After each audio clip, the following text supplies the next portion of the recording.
দেখছেন কলকাতা টিভি, আপনাদের সঙ্গে এই মুহূর্তে রয়েছে আমি অভিক। শুরু করছি সেরা 10। আর যে খবরে এই মুহূর্তে নজর রাখবো, 5 মাসে 3 বার কাউন্সিলর সুশান্ত ঘোষের ওপর হামলার ছক।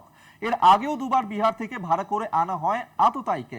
জমি বিবাদেই খুনের পরিকল্পনা। সুশান্ত ঘোষকে খতম করার জন্য 10 লক্ষ টাকা রফা গুলজারের। ধৃত গুলজারের বয়ানে মিলেছে এমনই চাঞ্চল্যকর তথ্য।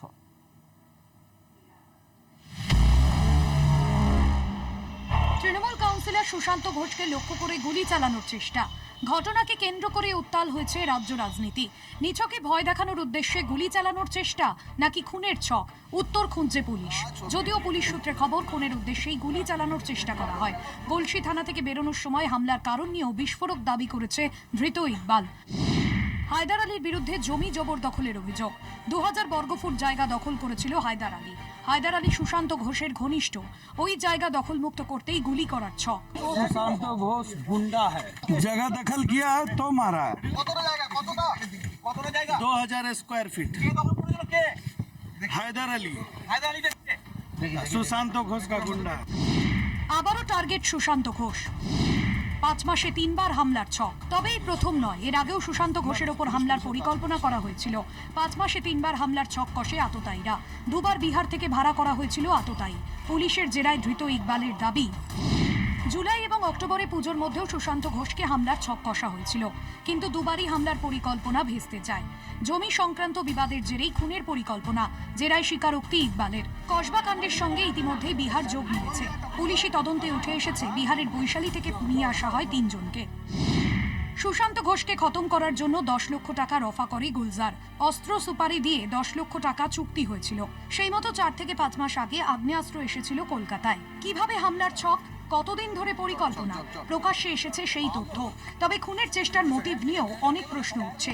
শুধুই কি জমি সংক্রান্ত বিবাদের জেরে খুন, নাকি নেপথ্যে আরো কোনো কারণ রয়েছে, খতিয়ে দেখছে পুলিশ। কলকাতা টিভি। বীরভূমের কোর কমিটিতে মিটল কোর বিতর্ক। অনুব্রত মণ্ডলের নেতৃত্বেই কোর কমিটি। কেষ্ট মণ্ডলের সঙ্গে সমন্বয় রেখে আগামী দিনে বীরভূমের তৃণমূল সংগঠন আরো শক্তিশালী হবে। ঘণ্টাখানেকের রুদ্ধদ্বার বৈঠকের পর সংবাদ মাধ্যমকে জানিয়ে দিলেন কোর কমিটির আহ্বায়ক বিকাশ রায় চৌধুরী। বীরভূম জেলা তৃণমূল সভাপতি অনুব্রত মণ্ডলের প্রথম কোর কমিটির বৈঠক। বৈঠকে কি সিদ্ধান্ত হবে, দিনভর জেলার রাজনৈতিক মহলের নজর ছিল সেদিকেই। জেলা দলীয় কার্যালয় কোর কমিটির বৈঠকে দেখা গেল জেলা সভাপতির চেয়ারে অনুব্রত মণ্ডল বসে। অনুব্রত মণ্ডলের বাদিকে বিধায়ক বিকাশ রায় চৌধুরী, তার পাশে কাজল শেখ, মন্ত্রী চন্দ্রনাথ সিংহ। অনুব্রত মণ্ডলের ডান দিকে বসেছিলেন বিধায়ক আশিস বন্দ্যোপাধ্যায়, সুদীপ্ত ঘোষ, লাভপুরের তৃণমূল বিধায়ক অভিজিৎ সিনহা। বৈঠক শেষে সাংবাদিক বৈঠক করেন তৃণমূল বিধায়ক বিকাশ রায় চৌধুরী। তিনি বলেন, জেলা তৃণমূল সভাপতি অনুব্রত মণ্ডলের সঙ্গে কোর কমিটির সমন্বয় রেখেই জেলার দল পরিচালনা হবে। জেলা তৃণমূল কোর কমিটির অন্যতম সদস্য কাজল শেখ বলেন, নেতৃত্বের নির্দেশে অনুব্রত মণ্ডলকে কোর কমিটিতে অন্তর্ভুক্ত করা হয়েছে। তিনি প্রতিটি কোর কমিটির বৈঠকে থাকবেন। অনুব্রত মণ্ডল অভিভাবক, রাজনৈতিক গুরু, তার সঙ্গে একসঙ্গে সকলেই চলবে। যদিও বিষয়টি নিয়ে শাসক দলকে বিদ্ধে ছাড়েনি বিরোধীরা। অনুব্রত মণ্ডল জেল থেকে ফেরার পর জেলায় কেষ্ট কাজল দ্বন্দ্বের জল্পনা ঘনিয়ে ওঠে। জেলা কোর কমিটির এই মিটিংয়ের পর সেই জল্পনায় জল পড়বে বলেই মনে করছে রাজনৈতিক মহল। রামপুরহাটে নেক্সট যে কোর কমিটির মিটিং সেখানেই কিন্তু রয়েছে, এবং 26-এর যে বিধানসভা নির্বাচন, এই সামগ্রিক বিষয় নিয়েও যাতে আরও কিভাবে দল এগিয়ে নিয়ে যাওয়া যায় সাংগঠনিক দিক থেকে, এই সামগ্রিক বিষয়ে পুঙ্খানুপুঙ্খু আলোচনা হয়েছে কোর কমিটির বৈঠকে। সবশেষে টিম অনুব্রত মণ্ডল, ক্যাপ্টেন কেষ্ট মণ্ডলের নেতৃত্বেই জেলা তৃণমূল পরিচালনা হবে, এমনটাই সূত্র মারফত খবর। বীরভূম থেকে মনা বীরবংশী, কলকাতা টিভি। ট্যাবের টাকা নিয়ে আরো অভিযোগ। গৌঘাটের কয়েকটি স্কুলের 18 জন পড়ুয়ার অ্যাকাউন্টে ট্যাবের টাকা ঢোকেনি। মুর্শিদাবাদের সীতানগর স্কুলের 4 জনের ট্যাবের টাকা অ্যাকাউন্টে না ঢোকার অভিযোগ। কত দূর ছড়িয়ে রয়েছে এই দুর্নীতির জাল? ট্যাবকাণ্ডের তদন্তে দুর্নীতির জাল গোটাতে গিয়ে হিমশিম খাচ্ছে পুলিশ। তদন্ত যত এগোচ্ছে বাড়ছে অভিযোগও। মুর্শিদাবাদের সাগরপাড়ার সীতানগর স্কুলেও ট্যাব জালিয়াতির অভিযোগ। 4 পড়ুয়ার ট্যাবের টাকা নিয়ে গন্ডগোল। অভিযোগ, ব্যাংক অ্যাকাউন্টে ঢোকেনি ট্যাবের টাকা। থানার দ্বারস্থ হয়েছে স্কুলের প্রধান শিক্ষক। শিক্ষা দপ্তরের উচ্চপদস্থ আধিকারিকদেরও বিষয়টি জানানো হয়েছে। অন্যদিকে সালার থানার অন্তর্গত 15 জন পড়ুয়ার ব্যাংক অ্যাকাউন্ট থেকে উধাও ট্যাবের টাকা। এবার আরামবাগেও ট্যাবের টাকা গায়েবের অভিযোগ। গোঘাটের বাঘারবাট উচ্চ বিদ্যালয়, ভগবতী বালিকা বিদ্যালয়, বালি high school, বড়ডঙ্গল, Ramnath institute, বাদলকোনা, Nirbhaypur high স্কুলে 18 জন পড়ুয়ার অ্যাকাউন্ট হ্যাক হয়েছে বলে অভিযোগ। গোঘাট থানা ও হুগলি ডিআই অফিসে অভিযোগ দায়ের। কি হয়েছে না হয়েছে স্কুলে যে জিজ্ঞাসা করলাম, বললো যে বাংলা শিক্ষা পোর্টালের যে আইডি সেটা হ্যাক হয়েছে নাকি, তার জন্যই টাকা পাওয়া যায়নি। ট্যাব কেলেঙ্কারি নিয়ে তুঙ্গে রাজনৈতিক চাপানুতর। দিনহাটাতেও ট্যাব কেলেঙ্কারি। শুক্রবার রাতে মালদা সাইবার ক্রাইম বিভাগের হাতে গ্রেপ্তার হন দিনহাটার বাসিন্দা মনোজিৎ বর্মন। রবিবার পেশায় শিক্ষক মনোজিৎ বর্মনের এক আত্মীয় তাকে নির্দোষ বলে দাবি করেন। তার দাবি, মনোজিৎ বর্মনের আইপি অ্যাড্রেস এবং ওয়াইফাই হ্যাক করে অন্য কেউ এই ঘটনাটি ঘটিয়েছে। কিভাবে একের পর এক অ্যাকাউন্ট হ্যাক করে গায়েব হয়েছে ট্যাবের টাকা, কতদূর ছড়িয়ে রয়েছে এই কেলেঙ্কারি, উদ্বিগ্ন নবান্ন। কলকাতা টিভি। ভবঘুরে মহিলাকে তুলে আছাড়, তারপর বাঁশ দিয়ে বেধড়ক মারধর যুবকের। হাড়োয়ার পীর গোড়াচাঁদ বাজার চত্বর এলাকায় এই ঘটনা ঘটেছে। সিসিটিভি ফুটেজ দেখে যুবককে গ্রেফতার করেছে পুলিশ। দিনে দুপুরে অমানবিক ঘটনার জেরে আতঙ্কিত রয়েছেন বৃদ্ধা এবং বাজার চত্বরের বাসিন্দারা। কানে দুল ফেরত চাওয়ায় জুটল মার।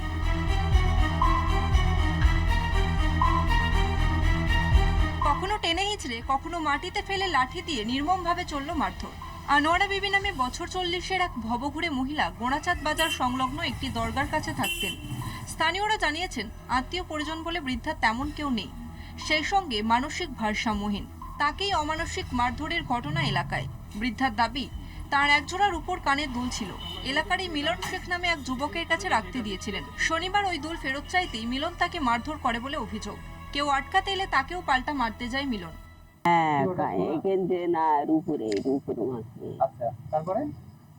কানের মাকড়িটা আমার দিও তো। তো ওনার ওই গাছে বাঁকাচ্ছে না এরকম মোটা, ওই যে এরকম সরু পানা, ওই যে বাঁকার পানা আছে না, ওরকম বাঁকার পানা ছাড়া উনি এইরকম করে ঝেড়েছে আর আমার মটমট করে নিয়ে গেছে। স্থানীয়রা জানান, যুবকের মারধরের ঘটনায় সবাই উদ্বিগ্ন। আমরা চাইছি যে এই ধরনের আচরণগুলো আমরা খুবই নিন্দনীয় মনে করি। আমরা প্রশাসনিকের সাহায্য এবং আমাদের স্টেট কমিটির সদস্যদের এই বিষয়ে এগিয়ে আসা উচিত ছিল। আমি মনে করি তাদের এই বিষয়ে হস্তক্ষেপ করা উচিত। মারধরটা করলো কেন জানেন? শুনেছি যে একটা রূপোর কানের ইয়ারিং মানে রিং মাকড়ি নিয়ে এটাকে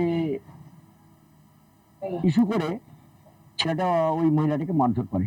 দরগা সিসিটিভি ফুটেজ দেখে শিউরে উঠছেন স্থানীয়রা। ঘটনার পর থেকে আতঙ্কিত বৃদ্ধা। যদিও সেই সিসিটিভি ফুটেজ দেখে মিলনকে গ্রেফতার করে হাড়োয়া থানার পুলিশ। হাড়োয়া থেকে সঞ্জিত চক্রবর্তীর রিপোর্ট, কলকাতা টিভি। বাজারে পেঁয়াজের দাম অগ্নিমূল্য, অন্যদিকে বাংলাদেশের বাজারে রমরম করে বিকোচ্ছে ভারতীয় পেঁয়াজ। বসিরহাটে ভারত বাংলাদেশ সীমান্ত ঘোজাডাঙ্গায় প্রতিদিন দেশের বিভিন্ন রাজ্য থেকে আসা পেঁয়াজ রপ্তানি হচ্ছে পড়শি দেশে।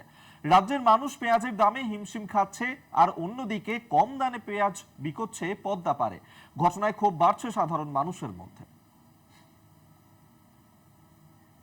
রাজ্যের বিভিন্ন বাজারে পেঁয়াজ হয়েছে অগ্নিমূল্য, আর সেখানেই ভারতের নাসিক, মহারাষ্ট্র, ব্যাঙ্গালোর সহ একাধিক রাজ্য থেকে শয়ে শয়ে পেঁয়াজের গাড়ি উত্তর 24 পরগনার বসিরহাট মহকুমার ঘোজাডাঙ্গা সীমান্তে রপ্তানি হচ্ছে বাংলাদেশে। আর সেখানে যোগান বাড়ছে, দাম কমেছে, আর ভারতের বিভিন্ন বাজারগুলোতে দাম বাড়ছে, অর্থাৎ যোগান কমছে। বাংলাদেশের এই পেঁয়াজগুলো সব চলে যাচ্ছে একের পরে এক গাড়িগুলো, আর আমরা ইন্ডিয়ায় এই পেঁয়াজ 70 টাকা কিনে খাচ্ছি। কি হবে বলেন দিন পরিস্থিতি? আপনারা কি চাইছেন? আমরা চাচ্ছি পেঁয়াজ একটু ইম্পোর্ট হোক, তা কিন্তু অল্প অল্প যাক, যাতে আমরা পেঁয়াজের দামটা 30 টাকা 40 টাকার ভিতরে যেন পাই। খেয়ে তো আগে বাঁচানো দরকার, যদিও ভারতের লোক জনসংখ্যা বেশি, তো বাংলাদেশে যদি পেঁয়াজ এত যায় তো দাম তো আরো বাড়বে, তো ভারতের লোক তো খেতে পারবে না। দিনকে দিন তো দাম বেড়েই যাচ্ছে, এবং দেখছে যে এত গাড়ি ঢুকছে, যে মানুষ তো যারা ব্যাপারী তারাও দাম আরো বাড়িয়ে দেবে। ট্রাক চালকরা জানাচ্ছেন যে প্রতিদিন প্রায় 100 থেকে 120 গাড়ি অর্থাৎ 36 থেকে 4000 টন পেঁয়াজ বাংলাদেশে রপ্তানি হয়, সেখানে যোগান বেড়েছে, দামটা অনেকটা কমেছে। আর ভারতে বাজারগুলোতে দাম বাড়ছে, সাধারণ নাগরিকের হেসেলে টান পড়েছে পেঁয়াজের। এই বছরের শীতের শুরুতেই পেঁয়াজের দাম হয়েছে অগ্নিমূল্য, তাই তারা চাইছে স্বাভাবিক অবস্থায় বাজার ফিরুক। আর তার মধ্যে যদি ফোরে দালালদের উৎপাত বাড়ে তাহলে তো আর কথাই নেই।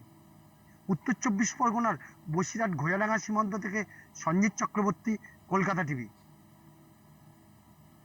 বঙ্গের সব জেলাতেই শীতের আমেজ। সপ্তাহ শেষে কলকাতায় মনোরম আবহাওয়া, আরও কমলো দিন ও রাতের তাপমাত্রা। উত্তরবঙ্গে কুয়াশার সতর্কতা রয়েছে, তবে এখনই জাঁকিয়ে শীত নয়, জানালো আবহাওয়া দফতর।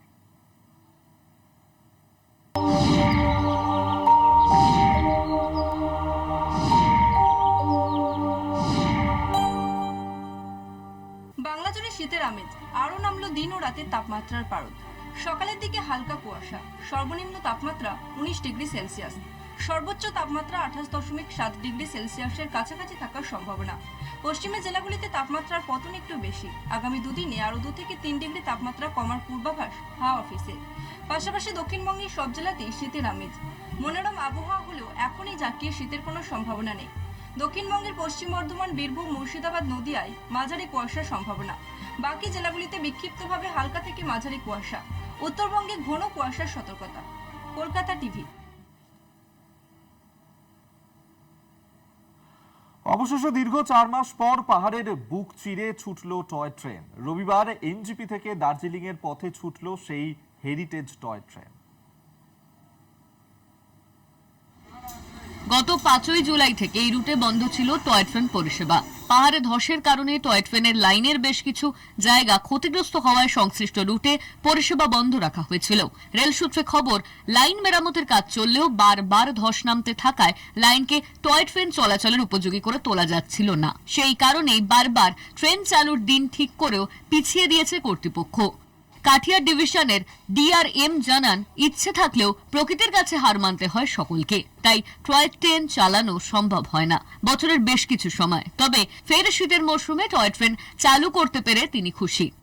टूरिज्म का सीजन है ये अभी नवंबर दिसंबर, तो जानते ही है कि ईयर एंडिंग का सीजन रहता है, उसमें बहुत सारे टूरिस्ट दार्जिलिंग घूमने के लिए आते हैं, तो उनके लिए एक विशेष तोहफा है। और हम लोगों ने मेहनत करके रेलवे की तरफ से इसको रेडी किया है, जिससे कि यात्रियों को सुविधा और वो अपने जो टूरिज्म के दार्जिलिंग घूमने के लिए जो आनंद लेना चाहते थे, हम उनमें सहायक सिद्ध हो सकेंगे। পর্যটকদের অনেকে, বিশেষ করে বিদেশি পর্যটকরা এনজিপি থেকে টয় ট্রেনে চেপে দার্জিলিং ভ্রমণ করতে হাজির হন জলপাইগুড়িতে। No, actually, I came last year and I loved it so much that I've brought some friends back this year to do it. What was about your experience? Tell us about something.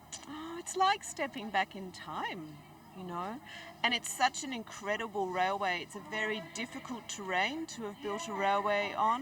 The switchbacks are so interesting. The history of a train is so interesting. MP से है, but अभी Binaguri posting है हमारी। हम कब से दार्जिलिंग जाने का सोच रहे थे, बट हमको टॉय ट्रेन से जाना था।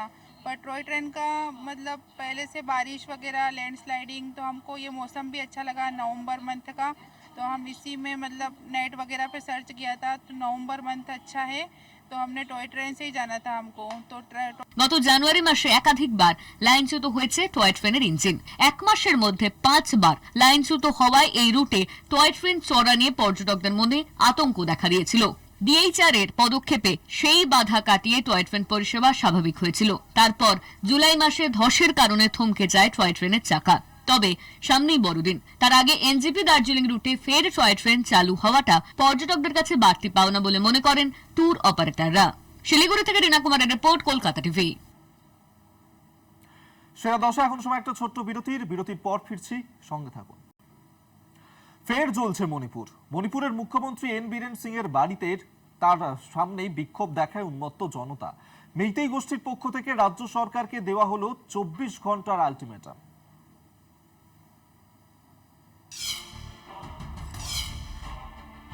অগ্নিগর্ভ মণিপুর, জিরিবাম জেলায় 6 জনের অপহরণ এবং খুনের বিচার চেয়ে নতুন করে ছড়িয়েছে হিংসা। বিক্ষোভ পরিস্থিতি হাতের বাইরে চলে গেলে শনিবার বিকেলেই রাজধানী ইম্ফলে কারফিউ জারি করে সরকার। 7 জেলায় ইন্টারনেট পরিষেবা বন্ধ করে দেওয়া হয়। তারপরেও বিক্ষোভ থামেনি। ইম্ফলে রাজ্যের 2 মন্ত্রী ও 3 বিধায়কের বাড়ির সামনে বিক্ষোভ দেখায় ক্ষুব্ধ জনতা। এমনকি মুখ্যমন্ত্রীর বাড়িতেও হামলার চেষ্টা করে বিক্ষোভকারীরা। কাঁদানে গ্যাস ব্যবহার করে কোনো মতে তাদের ছত্রভঙ্গ করে বাহিনী। এবার মেইতেই গোষ্ঠীর পক্ষ থেকে মণিপুর সরকারকে দেওয়া হলো 24 ঘন্টার আলটিমেটাম।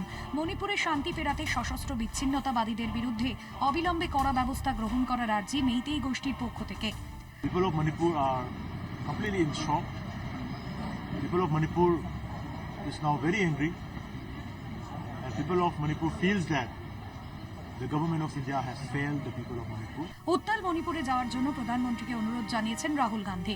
অন্যদিকে মণিপুরের পরিস্থিতি নিয়ে নরেন্দ্র মোদীকেই তীব্র কটাক্ষ করেছেন কংগ্রেস সভাপতি মল্লিকার্জুন খার্গে।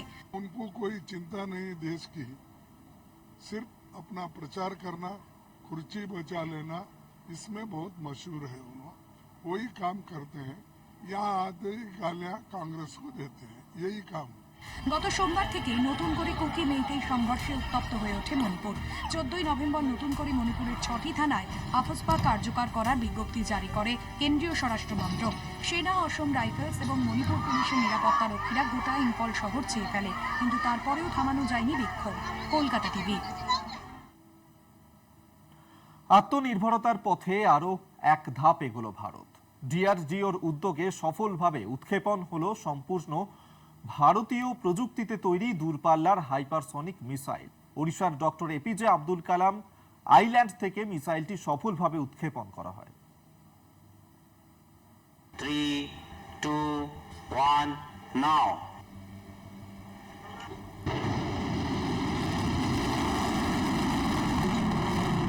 বিশ্বের কম দেশের হাতেই রয়েছে হাইপারসোনিক মিসাইল। সফল পরীক্ষণের মধ্য দিয়ে এবার সেই তালিকায় নাম জুড়ল ভারতের। প্রতিরক্ষামন্ত্রী রাজনাথ সিং এক্স হ্যান্ডেলে লিখলেন, এই হাইপারসোনিক মিসাইলের সফল উৎক্ষেপণের মধ্যে দিয়ে নতুন মাইলফলক ছুঁল দেশ।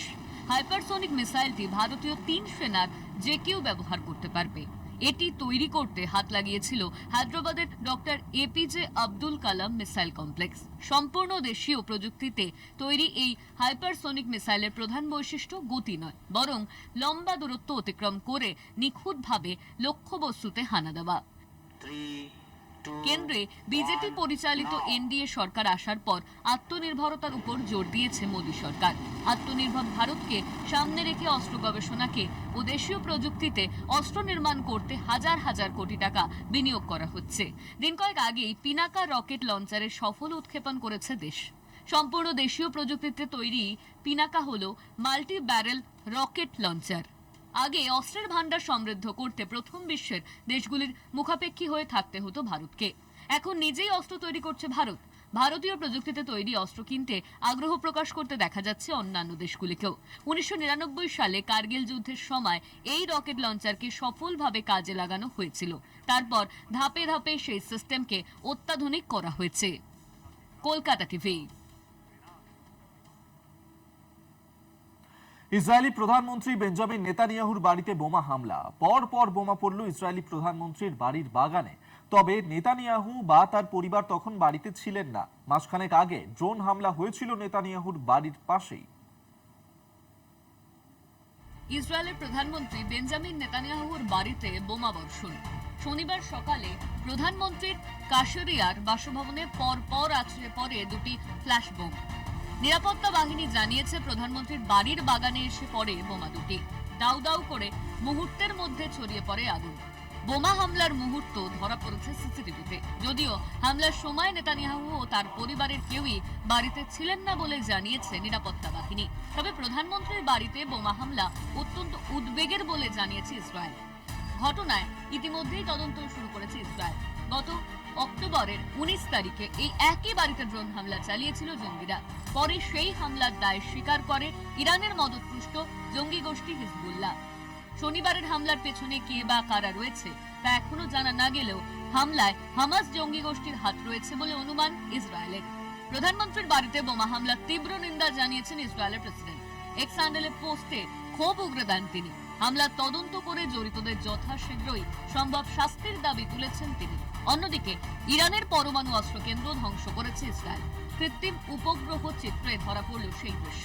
গত মাসের শেষের দিকে ইরানের পরমাণু অস্ত্র কেন্দ্র লক্ষ্য করে হামলা চালিয়েছিল ইসরায়েলি যুদ্ধ বিমান, কিন্তু এখন দেখা যাচ্ছে ইরানের পরমাণু অস্ত্র গবেষণাগার ধ্বংস করে দিয়েছে ইসরায়েল। কলকাতা টিভি। সেরা 10 এখনকার মতন এই পর্যন্তই। দেখতে থাকুন কলকাতা টিভি, রাত দিন 7 দিন।